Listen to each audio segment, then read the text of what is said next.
नमस्कार आपण मानक निपुण चैनल को बहुत बहुत स्वागत। आज मु गोटे सिंपल उपमार रेसिपी नहीं कि आसी आम बिना पियाज रसुण आज किपर भाव में उपमा प्रिपेयर करवा से देखा। जनरली पूजा पर्व दिन में भल दिन में आम पियाज रसुण खाଇବା प्रिफर करूना, तेणु यही सिंपल रेसिपीटी आपण मानक निश्चय भल लगे आशा करुँची। तेबे चलतु देखि नबा। तो प्रथमे मुझे गोटे बाउल सुजी नहीं, सुजी को भल भाव में भाजी नबा। सुजीर गोटे कलर टिके चेंज हेबो एवं गोटे बहुत बढ़िया स्मेल आसीबा जाई ताको भाजीबा। एबे हमें सुजी भाजी देइछे भल भाव में आको बाहर कर नबा एवं कढ़ाई गरम करिकी सेथिरे किछि रिफाइन ऑयल देबा। तेल गरम हो गलानी। एबे मु सोरिषर फुटण देली, ता सहित जीरा किछि दबा।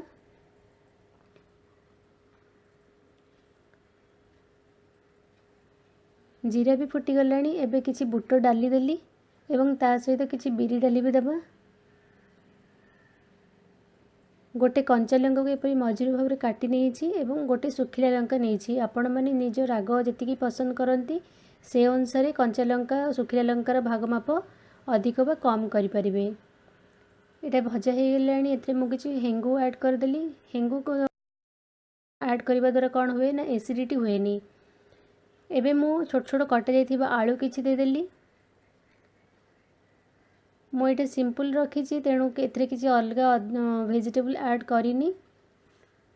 किछि आमे लूण दे देबा जहा फଳରେ कि आलू बहुत जल्दी सॉफ्ट हो जिवो।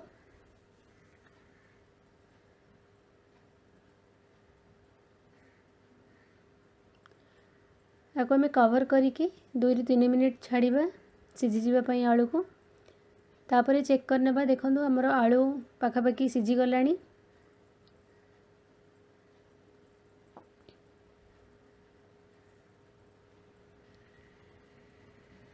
आलू भल भाव भाजी हो जाइए। बर्तमान आम एथरे पानी दे देबा। पानी मु एठे गोटे बाउल सुजी नहीं थी, तेणु यही सेम बाउल रे मु 2टा बाउल एवं यही बाउल रो 1/4 पानी देबी। 1/4 आउ जो अधिका टिके पानी देले कौन हुए ना सुजीटा टिके सॉफ्ट हुए एवं भल लगे खाइबा पई। लूण आमे प्रथम रो देइथिले, पुनी पानी को देखिके ता अनुसार लूण देबा। पानी को फुटीबा को छाड़िबा।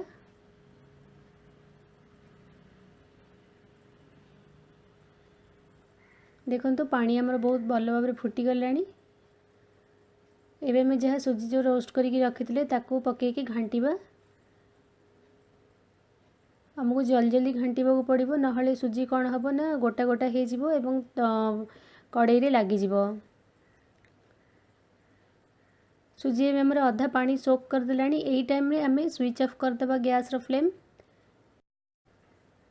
एवं ताको घोड़े की 5 ରୁ 10 मिनिट छाड़ देबा। 10 मिनिट पर देखंतु सुजी हमर जहाँ बाकी पानी थिला सोक कर नेछि एवं दाना गुड़ी का पूरा फुली जाइछि। आउ देखि पारछन्ती सुजी गुड़ा को जमा माने स्टिकी टाइप रो भी हेनी। आउ टिके समय टाको छाड़ देले पूरा सुजी पूरा झुनझुन हो जिवो एवं बहुत बढ़िया लागिवो।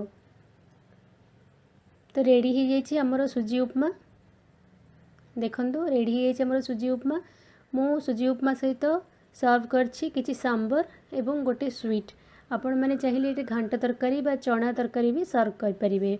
जदि आपण मानक आज ये रेसिपीटी भल लगी थाए तेबे लाइक एवं शेयर करने को जमारू भूलिबेनी। यही वीडियो देखि धन्यवाद।